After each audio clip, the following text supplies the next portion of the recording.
Idealism is the group of philosophies which assert that reality, or reality as we can know it, is fundamentally mental, mentally constructed, or otherwise immaterial.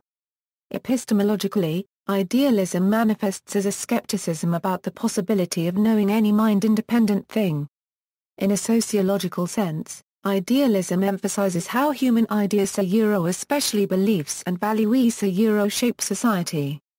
As an ontological doctrine, idealism goes further, asserting that all entities are composed of mind or spirit. Idealism thus rejects physicalist and dualist theories that fail to ascribe priority to the mind. The earliest extant arguments that the world of experience is grounded in the mental derive from India and Greece. The Hindu idealists in India and the Greek Neoplatonists gave panentheistic arguments for an all-pervading consciousness as the ground or true nature of reality. In contrast, the Yogācāra school, which arose within Mahayana Buddhism in India in the 4th century CE, based its mind-only idealism to a greater extent on phenomenological analyses of personal experience. This turned toward the subjective anticipated empiricists such as George Berkeley, who revived idealism in 18th century Europe by employing skeptical arguments against materialism. Beginning with Immanuel Kant, German idealists such as G. W. F. Hegel, Johann Gottlieb Fichte, Friedrich Wilhelm Joseph Schelling, and Arthur Schopenhauer dominated 19th century philosophy. This tradition, which emphasized the mental or ideal character of all phenomena, birthed idealistic and subjectivist schools ranging from British idealism to phenomenalism to existentialism.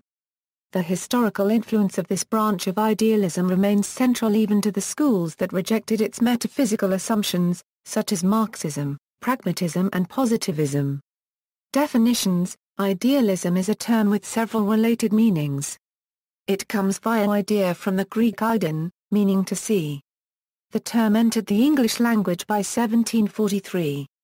In ordinary use, as when speaking of Woodrow Wilson's political idealism, it generally suggests the priority of ideals, principles, values, and goals over concrete realities. Idealists are understood to represent the world as it might or should be, unlike pragmatists, who focus on the world as it presently is. In the arts, similarly, idealism affirms imagination and attempts to realize a mental conception of beauty, a standard of perfection, in opposition to aesthetic naturalism and realism. Any philosophy that assigns crucial importance to the ideal or spiritual realm in its account of human existence may be termed idealist. Metaphysical idealism is an ontological doctrine that holds that reality itself is incorporeal or experiential at its core. Beyond this, idealists disagree on which aspects of the mental are more basic. Platonic idealism affirms that abstractions are more basic to reality than the things we perceive, while subjective idealists and phenomenalists tend to privilege sensory experience over abstract reasoning. Epistemological idealism is the view that reality can only be known through ideas, that only psychological experience can be apprehended by the mind. Subjective idealists like George Berkeley are anti-realists in terms of a mind-independent world, whereas transcendental idealists like Immanuel Kant are strong skeptics of such a world, affirming epistemological and not metaphysical idealism. Thus Kant defines idealism as the assertion that we can never be certain whether all of our putative outer experience is not mere imagining. He claimed that, according to idealism, the reality of external objects does not admit of strict proof. On the contrary, however, the reality of the object of our internal sense is clear immediately through consciousness. However, not all idealists restrict the real or the knowable to our immediate subjective experience. Objective idealists make claims about a trans-empirical world, but simply deny that this world is essentially divorced from or ontologically prior to the mental. Thus Plato and Gottfried Leibniz affirm an objective and knowable reality transcending our subjective awareness a rejection of epistemological idealism but propose that this reality is grounded in ideal entities, a form of metaphysical idealism. Nor do all metaphysical idealists agree on the nature of the ideal. For Plato, the fundamental entities were non-mental abstract forms, while for Leibniz they were proto-mental and concrete monads. As a rule, Transcendental idealists like Kant affirm idealism's epistemic side without committing themselves to whether reality is ultimately mental. Objective idealists like Plato affirm reality's metaphysical basis in the mental or abstract without restricting their epistemology to ordinary experience. And subjective idealists like Berkeley affirm both metaphysical and epistemological idealism. Classical idealism, monistic idealism holds that consciousness, not matter, is the ground of all being. It is monist because it holds that there is only one type of thing in the universe, and idealist because it holds that one thing to be consciousness. Anaxagoras was known as Nous, because he taught that all things were created by mind, that mind held the cosmos together and gave human beings a connection to the cosmos or a pathway to the divine. Many religious philosophies are specifically idealist. The belief that beings with knowledge preceded in sentient matter seems to suggest that an experiencing subject is a necessary reality. Hindu idealism is central to Vedanta philosophy and to such schools as Kashmir Shaivism. Proponents include Piyasaka and his disciples Sohail and Ayatollah. Christian theologians have held idealist views, often based on Neoplatonism, despite the influence of Aristotelian scholasticism from the 12th century onward. Later Western theistic idealism such as that of Hermann Lotze offers a theory of the world ground in which all things find their unity. It has been widely accepted by Protestant theologians. Several modern religious movements, for example the organizations within the New Thought movement and the Unity Church, may be said to have a particularly idealist orientation. The theology of Christian Science includes a form of idealism. It teaches that all that truly exists is God and God's ideas. That the world as it appears to the senses is a distortion of the underlying spiritual reality, a distortion that may be corrected through a reorientation of thought. Wang Yangming, a Ming Chinese Neo-Confucian philosopher, official, educationist, calligraphist and general, held that objects do not exist entirely apart from the mind because the mind shapes them. It is not the world that shapes the mind but the mind that gives reason to the world, so the mind alone is the source of all reason, having an inner light, an innate moral goodness and understanding of what is good. The consciousness-only approach of the Yogācāra school of Mahayana Buddhism is not true metaphysical idealism as Yogācāra thinkers did not focus on consciousness to assert it as ultimately real. It is only conventionally real since it arises from moment to moment due to fluctuating causes and conditions and is significant because it is the cause of karma and hence suffering. Platonism and Neoplatonism. Plato's theory of forms or ideas describes ideal forms, as universals existing independently of any particular instance. Anaxagoras calls this doctrine the classic example of a metaphysical idealism as a transcendent idealism, while Simone Klein calls Plato the earliest representative of metaphysical objective idealism. Nevertheless Plato holds that matter is real, though transitory and imperfect, and is perceived by our body and its senses and given existence by the eternal ideas that are perceived directly by our rational soul. Plato was therefore a metaphysical and epistemological dualist, an outlook that modern idealism has striven to avoid. Plato's thought cannot therefore be counted as idealist in the modern sense. With the Neoplatonist Plotinus, wrote Nathaniel Alfred Boll. There even appears, probably for the first time in Western philosophy, idealism that had long been current in the East even at the time, for it taught that the soul has made the world by stepping from eternity into time.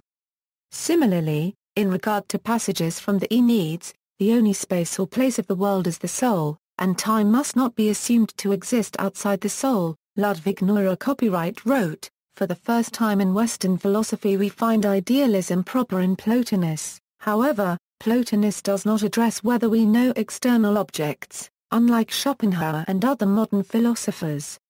Subjective idealism.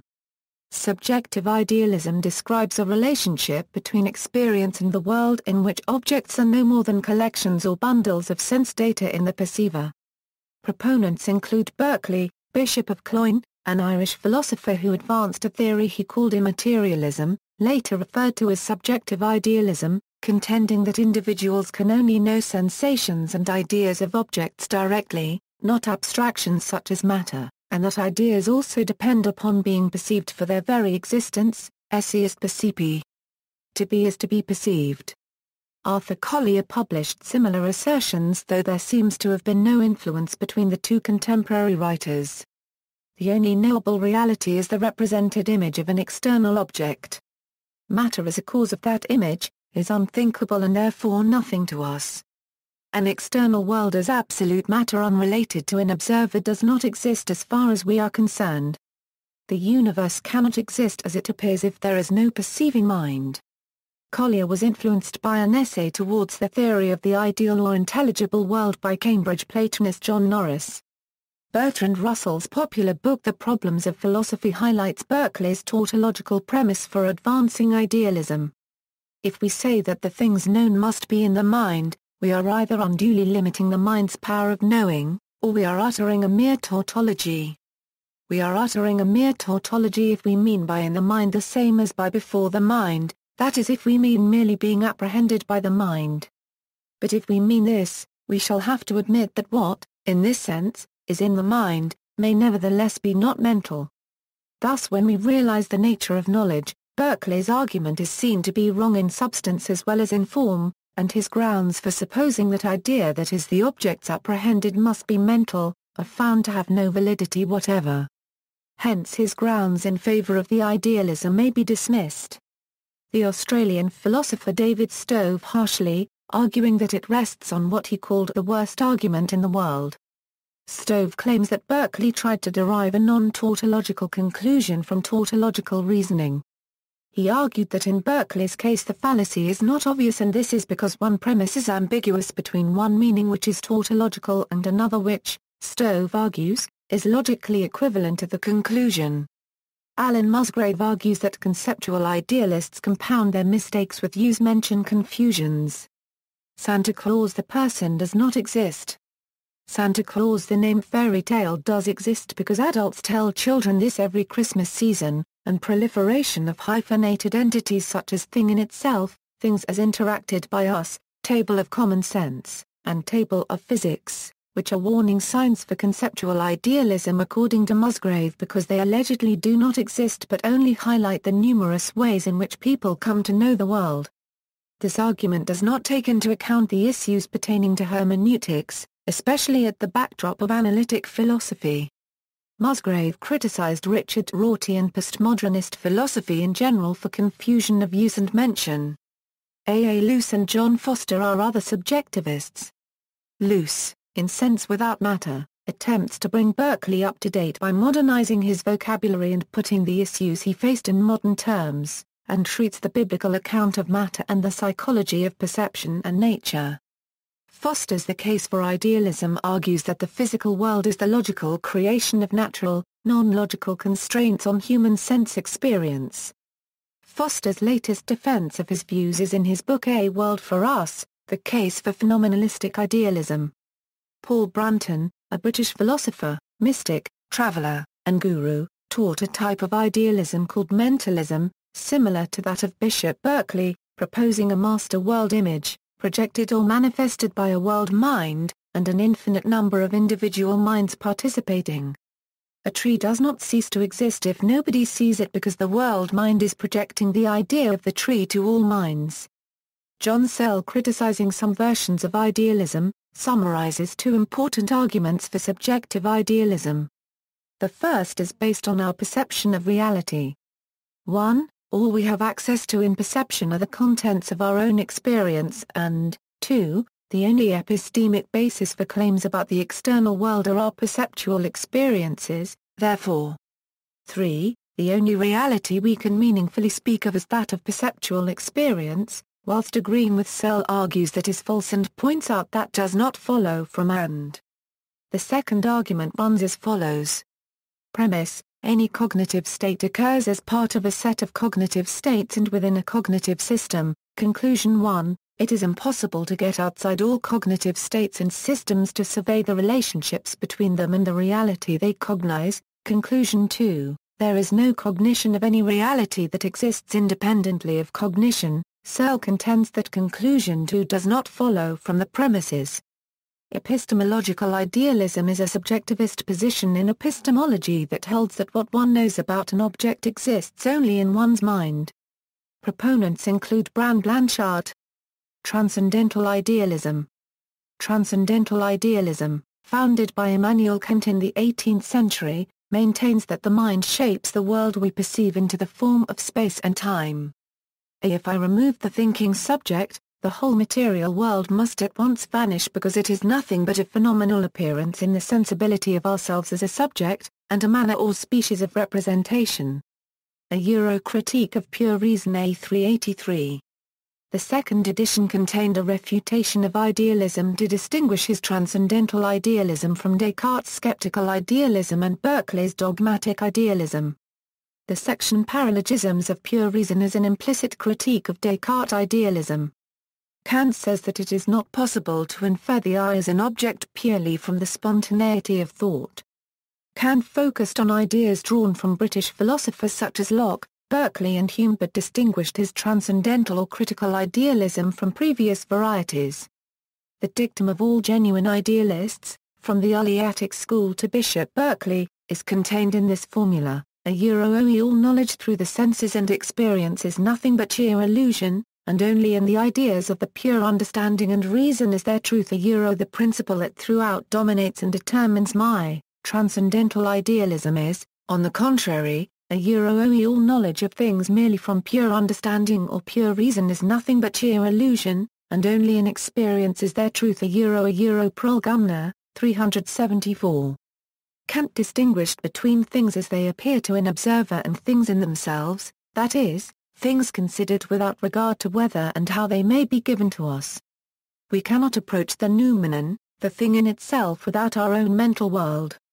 He added that the mind is not a blank slate, tabula rasa, but rather comes equipped with categories for organizing our sense impressions. In the first volume of his Periga and Paralipomena, Schopenhauer wrote his sketch of a history of the doctrine of the ideal and the real. He defined the ideal as being mental pictures that constitute subjective knowledge. The ideal, for him, is what can be attributed to our own minds. The images in our head are what comprise the ideal. Schopenhauer emphasized that we are restricted to our own consciousness. The world that appears is only a representation or mental picture of objects. We directly and immediately know only representations. All objects that are external to the mind are known indirectly through the mediation of our mind. He offered a history of the concept of the ideal as ideational, or existing in the mind as an image. True philosophy must at all costs be idealistic. Indeed, it must be so merely to be honest. For nothing is more certain than that no one ever came out of himself in order to identify himself immediately with things different from him. But everything of which he is certain, sure, and therefore immediate knowledge, lies within his consciousness. Beyond this consciousness, therefore, there can be no immediate certainty. There can never be an existence that is objective absolutely and in itself.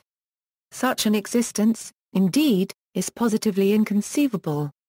For the objective, as such, always and essentially has its existence in the consciousness of a subject. It is therefore the subject's representation, and consequently is conditioned by the subject, and moreover by the subject's forms of representation, which belong to the subject and not to the object. The world is will and representation, vol. 2, ch. 1. Charles Bernard Renouvier was the first Frenchman after Nicolas Malebranche to formulate a complete idealistic system, and had a vast influence on the development of French thought. His system is based on Immanuel Kant's, as his chosen term now copyright-criticism indicates. But it is a transformation rather than a continuation of Kantianism. Friedrich Nietzsche argued that Kant confuses tautology and petitio principia, and ridicules his pride in tackling the most difficult thing that could ever be undertaken on behalf of metaphysics. Yet he attacks the idealism of Schopenhauer and Descartes with an argument similar to Kant's critique of the latter. Objective idealism. Objective idealism asserts that the reality of experiencing combines and transcends the realities of the object experienced and of the mind of the observer. Proponents include Thomas Hill Green, Josiah Royce, Benedetto Croce and Charles Sanders Park. Absolute idealism.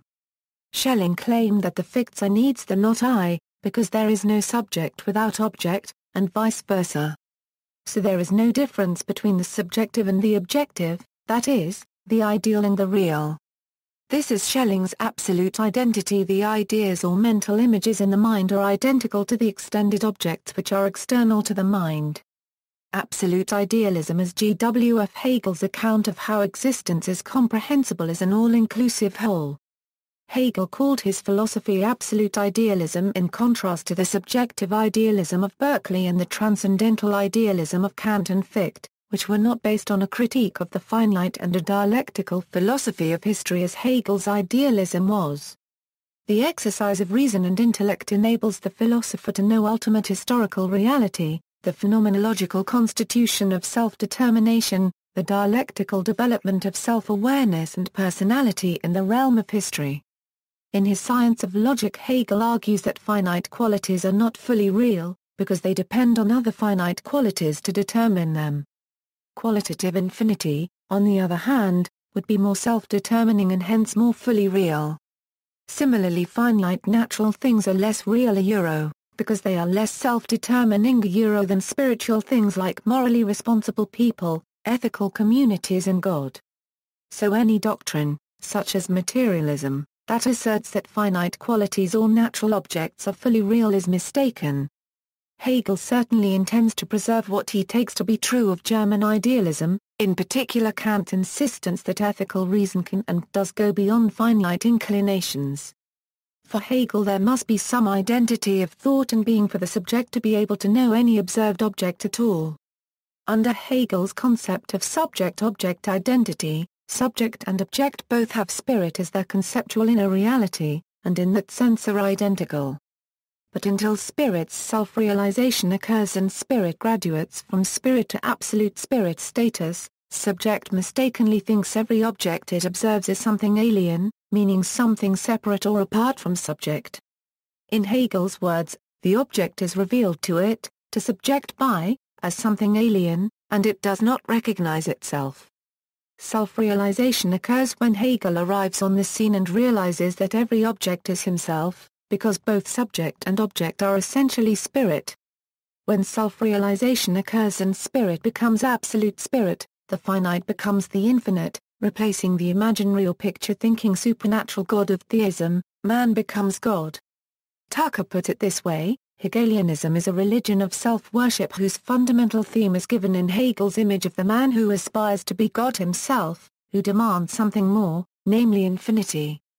The picture Hegel presents is a picture of a self-glorifying humanity striving compulsively, and at the end successfully, to rise to divinity.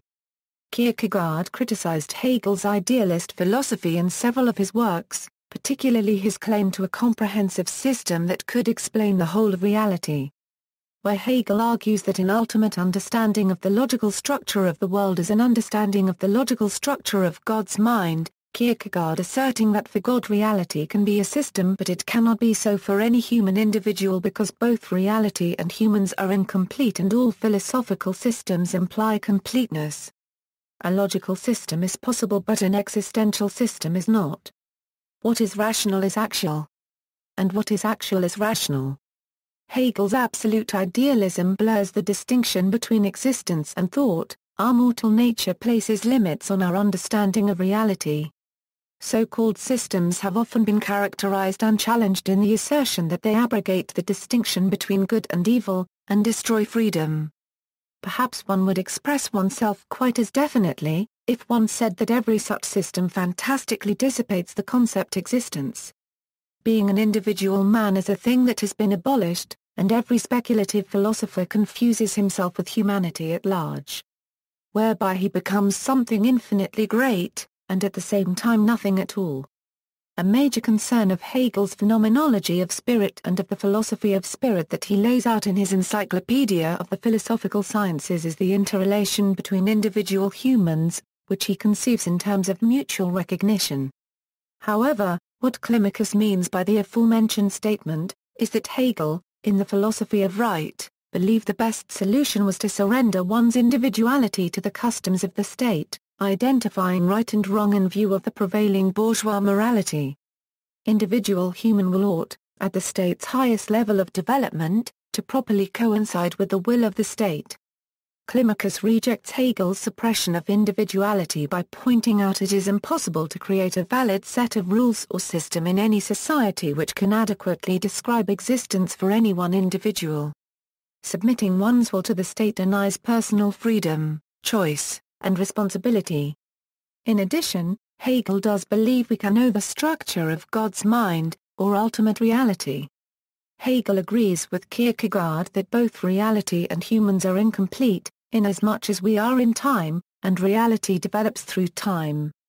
But the relation between time and eternity is outside time, and this is the logical structure that Hegel thinks we can know. Kierkegaard disputes this assertion, because it eliminates the clear distinction between ontology and epistemology. Existence and thought are not identical, and one cannot possibly think existence. Thought is always a form of abstraction, and thus not only is pure existence impossible to think, but all forms in existence are unthinkable. Thought depends on language, which merely abstracts from experience, thus separating us from lived experience and the living essence of all beings. In addition, because we are finite beings, we cannot possibly know or understand anything that is universal or infinite such as God, so we cannot know God exists, since that which transcends time simultaneously transcends human understanding.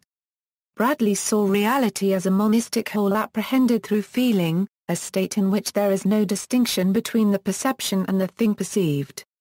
Like Berkeley, Bradley thought that nothing can be known to exist unless it is known by a mind.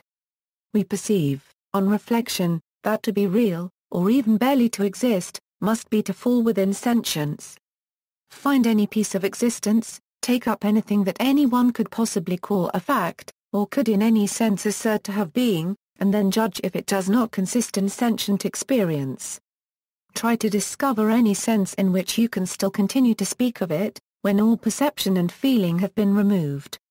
Or point out any fragment of its matter, any aspect of its being, which is not derived from and is not still relative to this source. When the experiment is made strictly, I can myself conceive of nothing else than the experienced.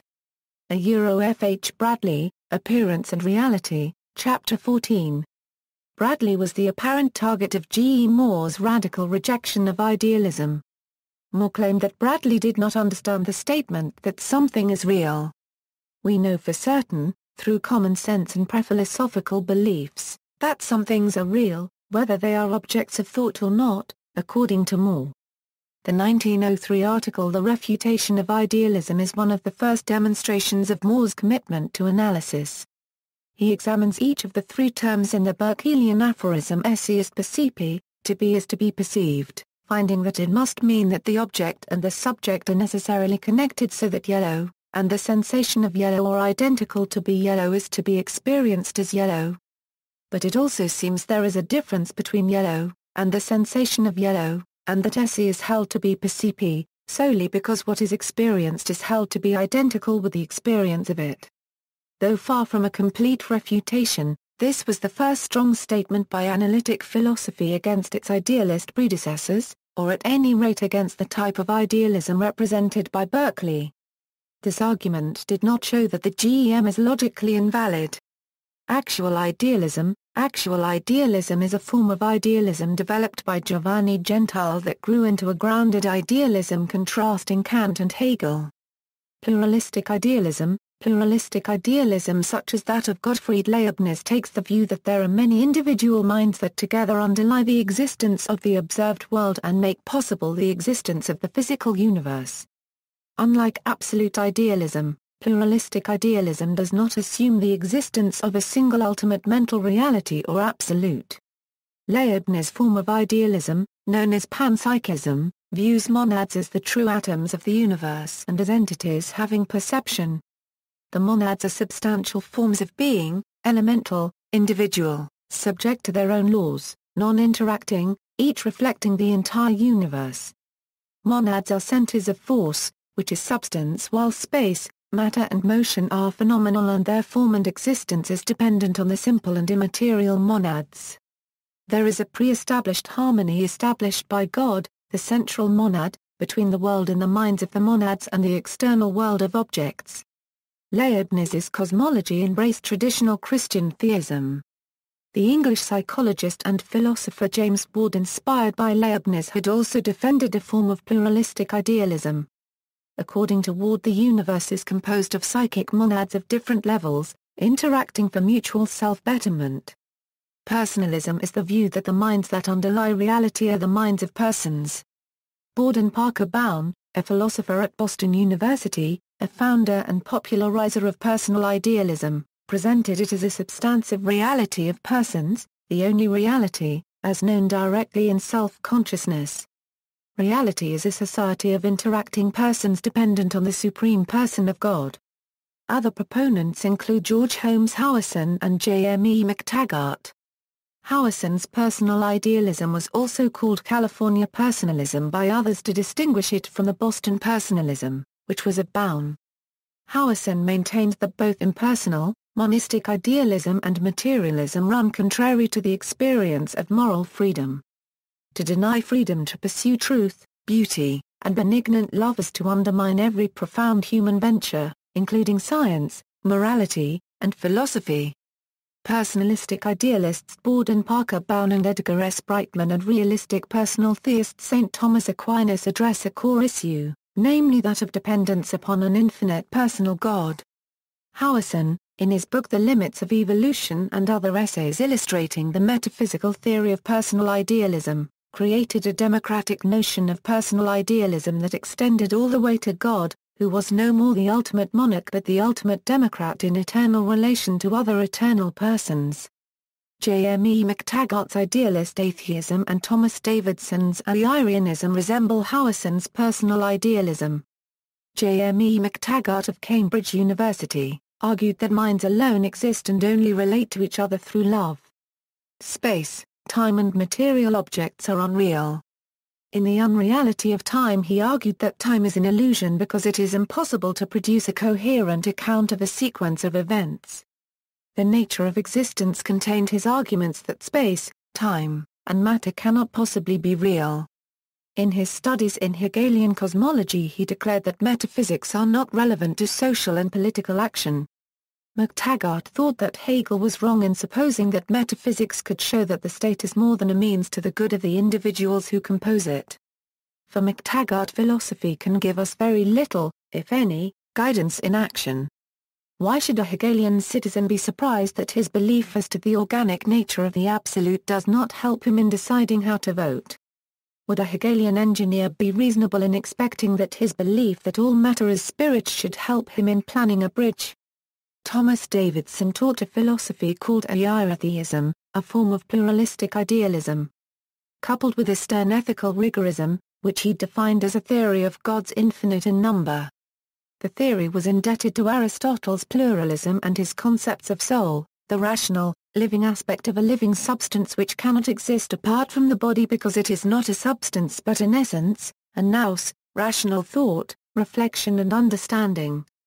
Although a perennial source of controversy, Aristotle arguably views the latter as both eternal and immaterial in nature, as exemplified in his theology of unmoved movers.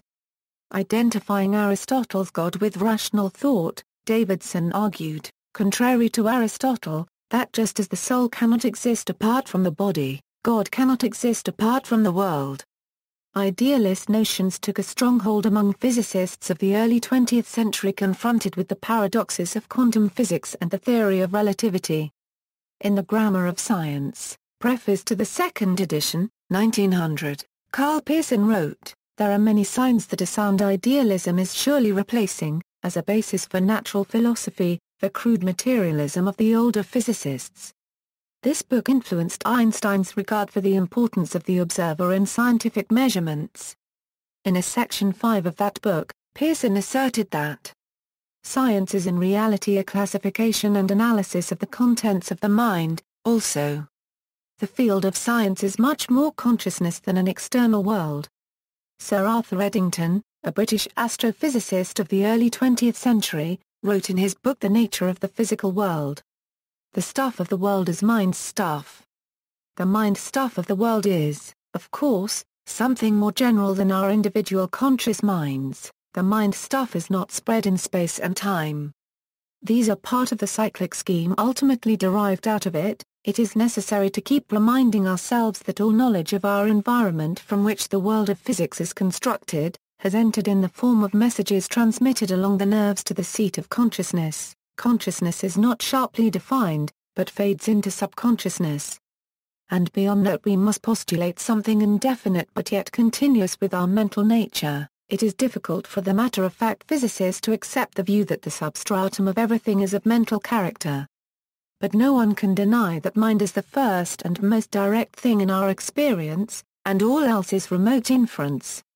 Ian Barber in his book Issues in Science and Religion, PA 133, cites Arthur Eddington's The Nature of the Physical World for a text that argues the Heisenberg uncertainty principles provides a scientific basis for the defense of the idea of human freedom, and his Science and the Unseen World for support of philosophical idealism, the thesis that reality is basically mental. Sir James Jeans wrote, "The stream of knowledge is heading towards a non-mechanical reality. The universe begins to look more like a great thought than like a great machine. Mind no longer appears to be an accidental intruder into the realm of matter. We ought rather hail it as the creator and governor of the realm of matter." Jeans, in an interview published in The Observer, when asked the question, "Do you believe that life on this planet is the result of some sort of accident, or do you believe that it is a part of some great scheme?" replied, "I incline to the idealistic theory that consciousness is fundamental, and that the material universe is derivative from consciousness, not consciousness from the material universe. In general, the universe seems to me to be nearer to a great thought than to a great machine. It may well be, it seems to me, that each individual consciousness ought to be compared to a brain cell in a universal mind. What remains is in any case very different from the full-blooded matter and the forbidding materialism of the Victorian scientist. His objective and material universe is proved to consist of little more than constructs of our own minds. To this extent, then, modern physics has moved in the direction of philosophic idealism. Mind and matter, if not proved to be of similar nature, are at least found to be ingredients of one single system. There is no longer room for the kind of dualism which has haunted philosophy since the days of Descartes." Sir James Jeans addressing the British Association in 1934. "Finite picture whose dimensions are a certain amount of space and a certain amount of time. The protons and electrons are the streaks of paint which define the picture against its space-time background. Traveling as far back in time as we can, brings us not to the creation of the picture, but to its edge. The creation of the picture lies as much outside the picture as the artist is outside his canvas." On this view, discussing the creation of the universe in terms of time and space is like trying to discover the artist and the action of painting, by going to the edge of the canvas. This brings us very near to those philosophical systems which regard the universe as a thought in the mind of its creator, thereby reducing all discussion of material creation to futility. Sir James Jeans' The Universe Around Us, page 317. The chemist Ernest Lester Smith wrote a book Intelligence Came First, in which he claimed that consciousness is a fact of nature and that the cosmos is grounded in and pervaded by mind and intelligence. Bernard Despignat, a French theoretical physicist best known for his work on the nature of reality, wrote a paper titled The Quantum Theory and Reality. According to the paper, the doctrine that the world is made up of objects whose existence is independent of human consciousness turns out to be in conflict with quantum mechanics and with facts established by experiment. In an article in The Guardian titled Quantum Weirdness, What We Call Reality is Just a State of Mind, Despignat wrote that, what quantum mechanics tells us, I believe, is surprising to say the least. It tells us that the basic components of objects are the particles, electrons, quarks, etc. A cannot be thought of as self-existent. He further writes that his research in quantum physics has led him to conclude that an ultimate reality exists, which is not embedded in space or time. Notes. References: Immanuel Kant's Critique of Pure Reason with an Historical Introduction by Ludwig Neuer. Copyright, available at 4, Kierkegaard, Zaren. Concluding Unscientific Postscript, Princeton, ISBN 978-0-691-02081-5. Nujjar, Philip J., Kant's Idealism, Mercer University Press, 1995 ISBN 0-86554-476-X, Watts, Michael. Kierkegaard, Own World, ISBN 978-1-85168-317-8. Further reading, Gustavus Watts Cunningham Idealistic Argument in Recent British and American Philosophy Books for Libraries Press, 1967, Hugh Joseph Talon The Concept of Self in British and American Idealism Catholic University of America Press, 1939, Gerald Thomas Borskfield The Idea of God in British and American Personal Idealism Catholic University of America, 1933, Virgilius Tur Anselm Ferme History of Philosophical Systems Littlefield Adams, 1968 ISBN 0-8226-0130-3, External links, Idealism at Phil Papers, Idealism at the Indiana Philosophy Ontology Project, German Idealism entry in the Internet Encyclopedia of Philosophy, A.C.